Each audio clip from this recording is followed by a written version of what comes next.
នៅពេលដែលយើងខំប្រឹងដើរទៅរកគោលដៅរបស់យើងមិនខ្វះទេសំឡេងរំខាននៅតាមផ្លូវហើយបើអ្នកមិនចង់ឮសំឡេងទាំងអស់ហ្នឹងសូមដើរទៅឲ្យឆ្ងាយដើរកាន់តែឆ្ងាយអ្នកនឹងលែងឮសំឡេងអត់ប្រយោជន៍ទាំងអស់ហ្នឹង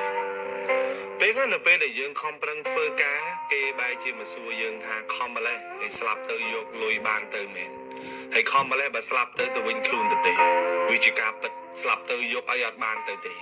ប៉ុន្តែអ្នកខ្លះដែលមិនខ្វល់ខ្វាយដែលមិនខំប្រឹងមិនតន់នឹងស្លាប់ផងអស់លុយចាយបាត់ហើយហើយព្រោះតែរឿងស្លាប់ទៅយកអីទៅមិនបាននឹងហើយបានជាយើងខំប្រឹងបង្កើតនៅស្នាដៃទុកនៅលើផែនដីនេះឲ្យក្មេងជំនាន់ក្រោយបានឃើញ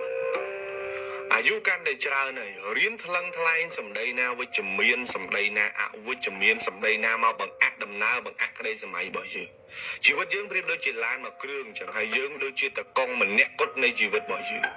បើយើងឲ្យអ្នកផ្សេងមកបញ្ជាថាកាច់ទៅឆ្វេងឬទៅកាច់ទៅស្ដាំតាមចិត្តគេ